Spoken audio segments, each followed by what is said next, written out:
Hi everybody, welcome back to This is Powerful with me, Paul Scolford. In this podcast, I speak to some incredible people about mindset, mental health, addiction and recovery. And I share my own journey throughout these conversations. So whether you're on your own path of self-discovery, recovery or transformation, inspired by human stories of mental resilience, or supporting someone who is struggling with addiction, make sure you follow and subscribe to This is Powerful. There'll be a new episode every Thursday. In these episodes, we will be talking about drug and alcohol misuse, suicide, sexual abuse, and some other heavy topics. So please take care when listening. Hi everyone, Happy New Year. I can't believe it's 2026. This is a special episode of This is Powerful. We haven't done a greatest hits episode in a while. And based on what you're telling me, I know a lot of you enjoy these special episodes. So we thought it would be good fun to put together a bunch of our favorite nuggets of information and gems of experience that our guests have shared over the past 2 seasons. Please enjoy some great advice, some brilliant laughs from my favorite moments from the podcast so far. The brilliant Suzanne Shaw, who spoke about vulnerability is powerful and the 3 C's. My brilliant wife, who gives us the incredible stats of what's safe to drink, 2 units a year. Kevin Kennedy gets personal and admits just wanting approval. And Ross Mac DJ talks about my favorite new syndrome, the imaginary gangster syndrome.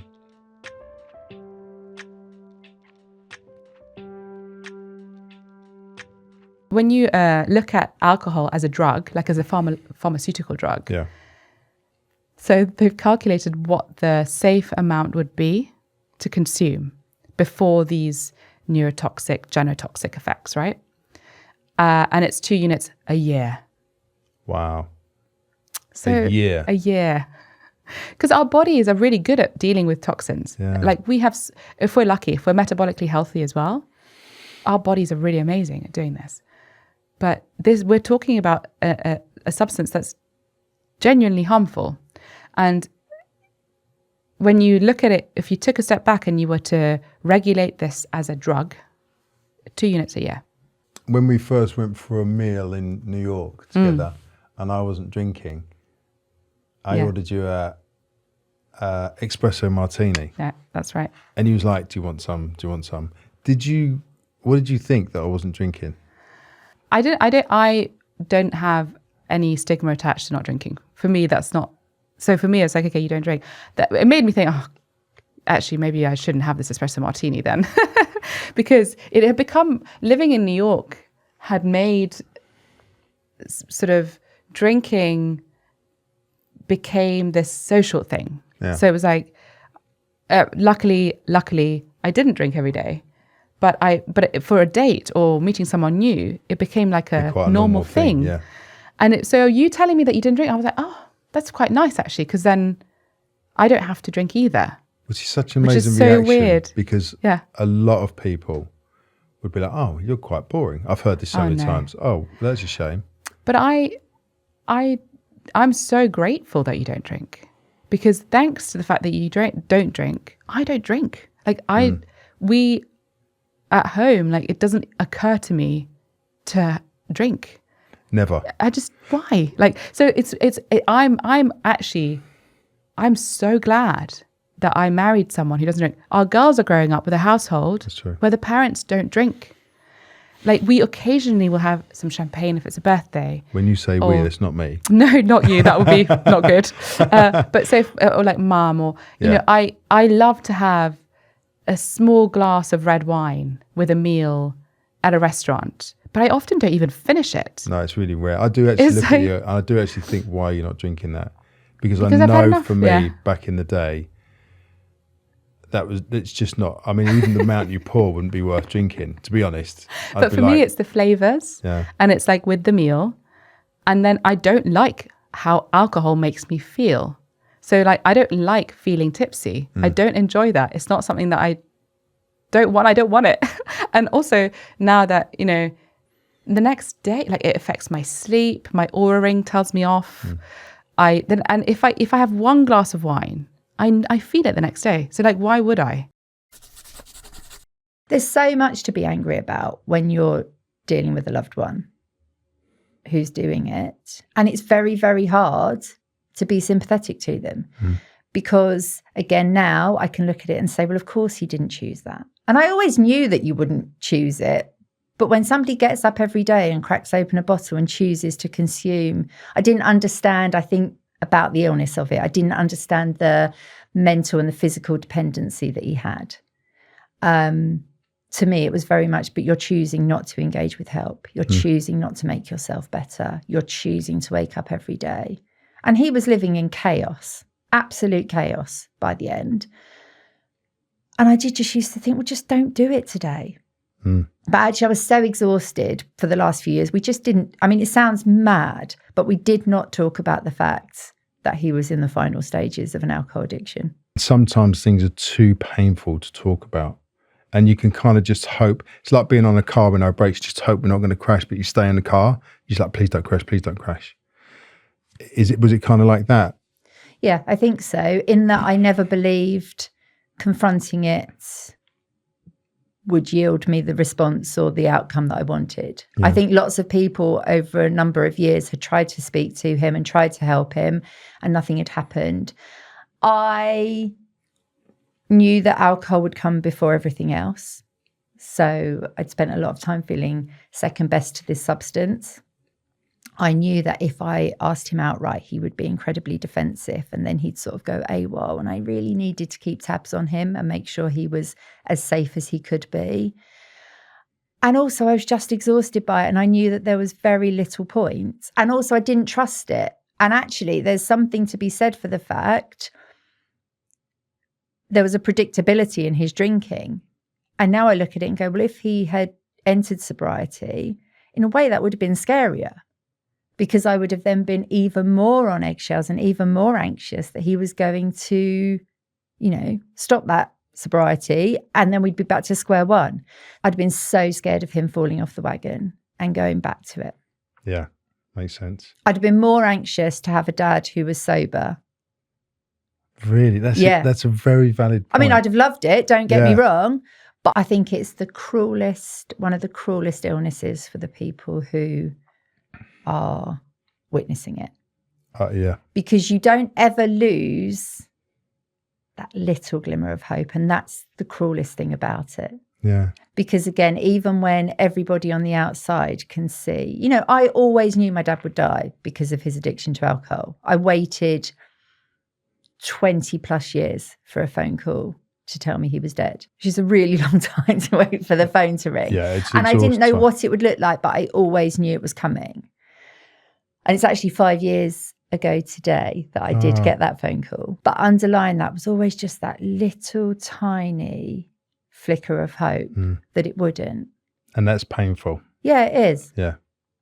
That's and really you painful. kind of, was I enough? What could I have done differently? How could I have treated him differently? If I'd been nicer instead of really angry with him, all of those things you question so much around your behavior. And ultimately, the truth is that you can't stop somebody, regardless of how much you love them. You cannot stop them from drinking or being addicted to another substance, because actually it's not about you. And that's also really cruel. That's a really cruel realization. And it's a sad thing to tell people. This is nothing to do with you. And it's not that you're not enough. It's that actually you're a completely separate entity to that addiction. But growing up with it, you would feel, you do feel second best to a substance in a bottle. Which is really difficult because it makes no sense for a parent to put you not first, because that's instinctually what we do. I mean, that's what I do with my kids. But I know if I was in active addiction, they wouldn't come first. Something takes the person over. It's almost like being possessed. Yeah. The foundation you guys doing with Claire, do an amazing job. Yeah. Can you tell us about it? Yeah. Well, we Kennedy Street, isn't it? It's called Kennedy Street Recovery. Now, it's a community. It's a community within a community. You just come in, sit down, talk to other people. And this is how it works.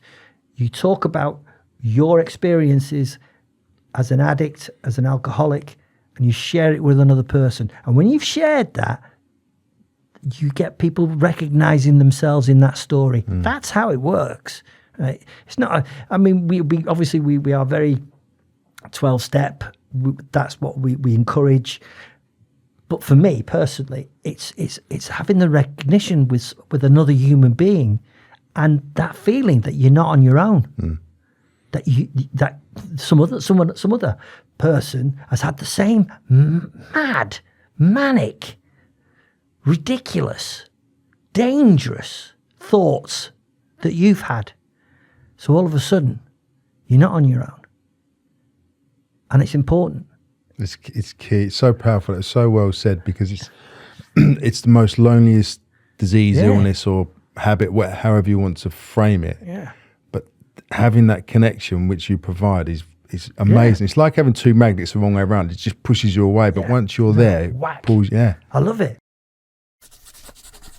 The only way I could commit to this was to say to all my friends and family, I'm doing 1 year and a bit. I really need your support. I want to just get through this entire year without drinking.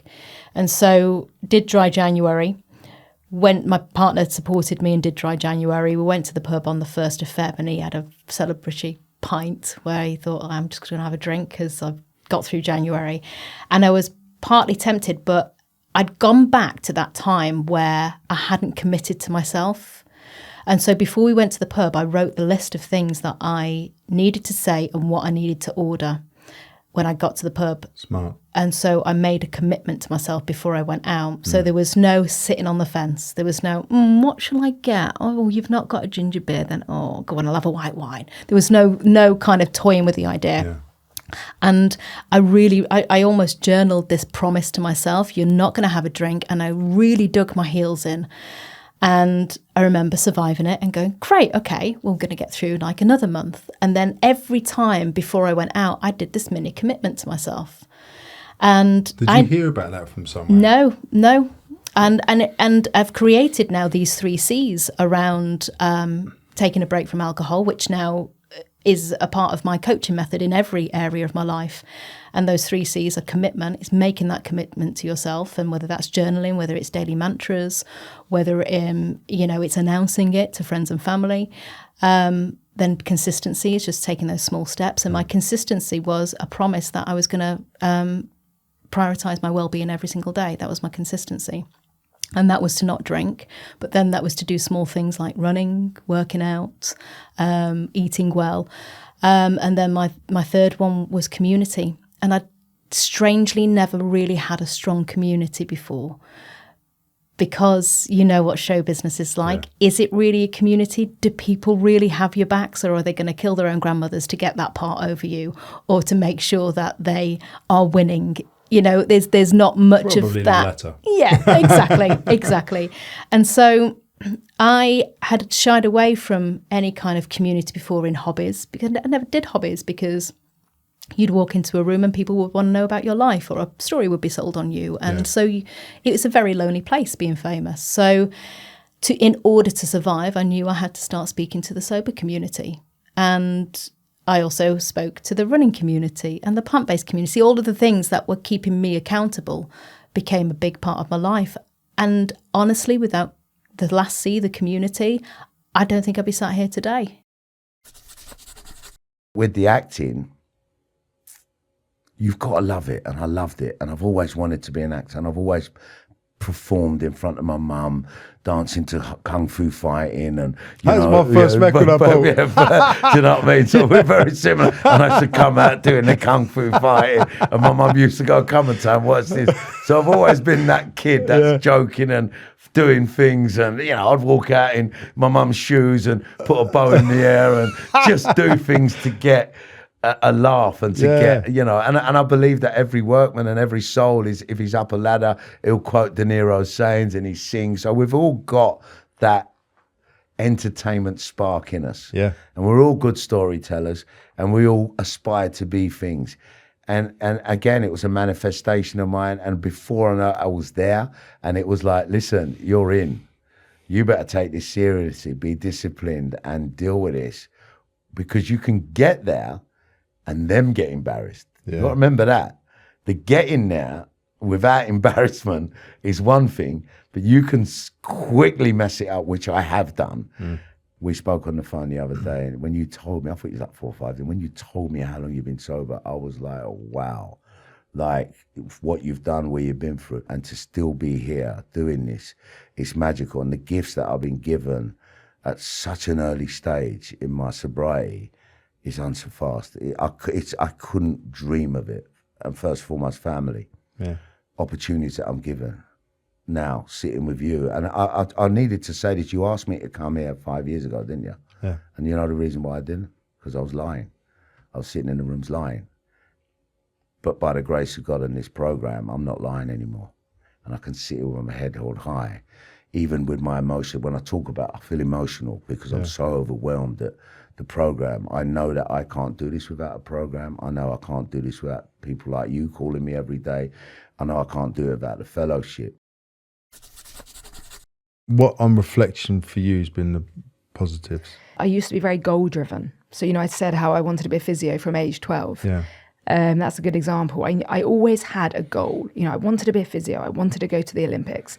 And I was always so intent on the next goal that I don't think I was enjoying the now enough. Yeah. Because I always wanted to get to the next point, and then I'd achieve that. And then I was like, right, what next? Whereas I've had so much reflection now to be like, well, actually, what's the point in always aiming for that next goal? Let's really try and enjoy the process. I've learned that from working with athletes as well, 100%. Right. They're so kind of goal driven to win that Olympic medal. But actually, if they then don't win that medal, well, Must be devastating. yeah, what then? They've got another 4 years and they haven't even enjoyed the process. In your understanding, can you have both? Because goals are important. But have you found a balance where you have a goal, but you can enjoy the process as you go to that goal? So that's what I'm trying to work on. Right. And I'm also working on kind of shorter term goals. So you've got your long-term goals, because if you're that kind of person like me, yes, I still have those long-term goals of things I would like to achieve, but I'm trying to set shorter goals as well. So every day, for instance, I'll wake up and it's like, what do I want to achieve by the end of today? And one of those short-term goals is kind of be grateful for what you got. So there is a bit of gratitude in there. Yeah. So it's enjoying the small things. It's not just kind of waiting for those big moments, but actually, I was really grateful. I had a lovely coffee on the way in this morning, So being grateful and positive about what we've got every day, I think has really helped. What's the one thing that's really helped you the most in recovery? I think looking at my part in it was a big thing, because it was never my fault, it was your fault. And that really released a lot of, I can't control what Paul does, I can't control what Dave says, or I can't control what he does, but I can control what I do. And that was a big thing. I always thought it was everyone else's fault. I always thought, if you had my life, you'd do what I did. And how did my life look? I come from the best family I could have ever dreamed of, Which is weird, because then it's a victim mentality, isn't it? Even though you've had an amazing upbringing. Yeah. And it was like, I was always really quick to anger, and I'm quite aggy, and that was just fear. I didn't realise that. I remember my first sponsor, he said to me, "Oh, you're full of fear." I ain't fucking scared of no one. I'm scared of everything. You know what I mean? I've got IGS, imaginary gangster syndrome. I've not heard that before. Yeah, in my head, it's like a washing machine. 95% of the time I'm bouncing around, and I'm, but there's them one days are just like, you're just a piece of shit. But yeah, that was a big thing. I mean, there's like a million things I could say that I've learned. Because of the fantasy, it took me quite a while in recovery and therapy to deconstruct the narratives that I'd created. Where did you used to go? Big imaginary worlds. I had a very, very big imagination, which then for a period of time was dangerous, because if I didn't have an awareness around it, it could go somewhere really dark, which it did. Getting in recovery and getting sober, I learned how to channel it to my benefit. So I change how I look at things rather than good, bad, right, wrong, because then I'm thinking what my mum thinks. I had to learn how to think for myself and trust myself and give myself permission to be allowed to have my own thoughts and my own beliefs. So now the way I do it is I go, right, Kayla, what's the next effective thing for you? What's the next healthy thing for you? Then I can operate from a better space that feels like it's from me than from someone else's narratives that I've adopted. But it took me a long time to wake up from all of that. It would take you a long time. And that's huge, isn't it? To get your agency back so you know what you're doing and talk to yourself. I'd never had it. I remember coming home from Milan. I stayed here for 2 months. I had no money. I lived in there was 3 of us who lived in this one bed crap hole, basically, until we started to get jobs. And I worked for Benetton and Armani and then Versace and Valentino. And I was like, I've got some money. And I remember doing one job that was a lot of money for the day. And I went back to the pub where I come from with the boys. And they was like, oh, so how was all this weird stuff you're doing then? And I was like, mate, I got paid a fortune. I got paid this money. It was incredible. And it was the worst thing I ever said. Yep. I got absolutely ousted for that. And I've never spoke about money since, ever. No. And it was such a harsh judgment on their behalf. And it was an innocent, like, if I could bring people with me, you should come with me because it's an amazing world to be in. I know why you did it, because I did exactly the same. And it's not a question of showing off. Because that would be just too easy. I wasn't showing off. I think I was just trying to get some confirmation, some, not adoration, what's the word? Approval for what I was doing, right? And I thought then that you get that approval by showing how much money you made rather than the difference it was having to your life because your horizons had broadened so much. Yeah. And wrongly, I thought, well, these people, they're from Manchester, so that they'll understand money, but they won't understand the art of acting. So I'll just use the lowest common denominator. I'll use this money. It's a brilliant explanation. Yeah. Yeah, and that's what because I wanted the approval. Yeah. Not for the money. That was just a measure. It's nothing to do with that. I just wanted the approval, and I made exactly the same mistake of saying, well, I earned this. And that was the worst thing you could do. If there's someone that is stressed, suffering from anxiety, they're not well versed in this area, what would you say the first few good steps would be? There's 3 important things to do that are really accessible for everyone. Your brain is reassured by 2 things. One, what time of day is it? Is it the morning or is it the night? So get out first thing and get daylight into your eyes. Yeah, that kicks off all the wake up processes in your brain. So you're making sure that your brain understands where it is in time. The next thing is, where is it located in gravity? Are you on your feet? Is your back against the wall? Are you lying on the floor? All those things will signal safety. So I've had clients ring me up from Paddington Station going, I'm having a panic attack. And I'll be like, get your back against the wall. Wow. And they'll go put their back against the wall. So now, through sensation on your back, you've got support. Those tight extensor muscles that keep you up in gravity, they're still working, but they sense feedback because your brain doesn't actually understand where you start and where you end. I know you can visually see it, but it has no understanding. It sits in a black box. It knows nothing apart from the experiences you feed it. Yeah. So as soon as your back is against a wall, you can breathe. Or feet on the floor. So often on the tube when people are having, feeling anxious, and I sometimes still do it, I press my feet into the floor going, now I can feel that. Or I might even press in as I breathe in for 6, gently release that pressure as I breathe out for 6. So you've got circadian rhythm, knowing where you are in the day, knowing where you're located, and then slow breathing.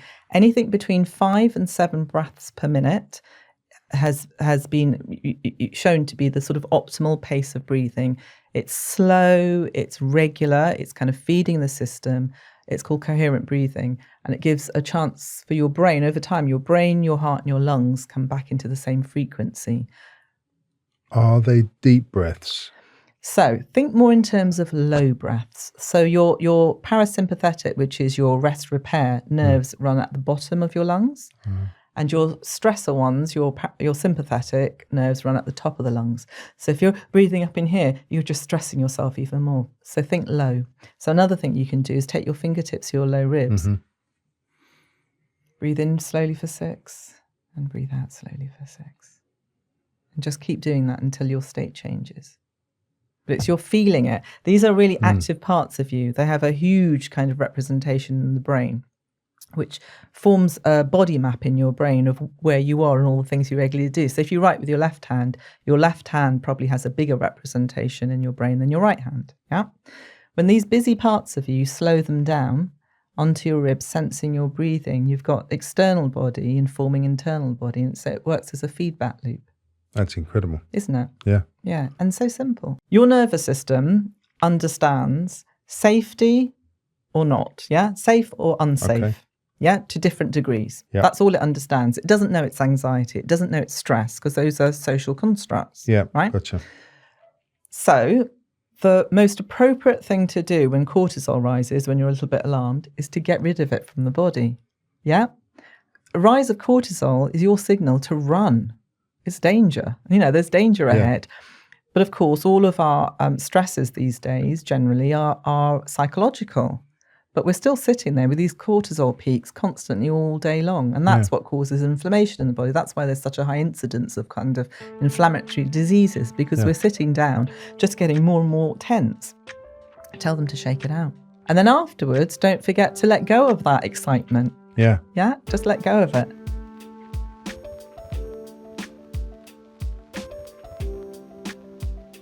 This is Powerful is brought to you by Stride Foundation.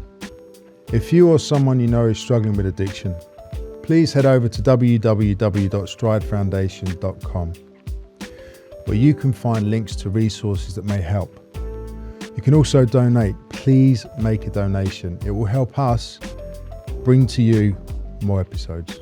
Please rate, follow, and subscribe to the show. Why? This will help the algorithm make us more visible to others who need help. And share this podcast with your family, friends. Head over to social media at Paul Scolfort and at this_is_powerful. You'll get to see what's coming up, and you can get in touch with us because I love hearing about you.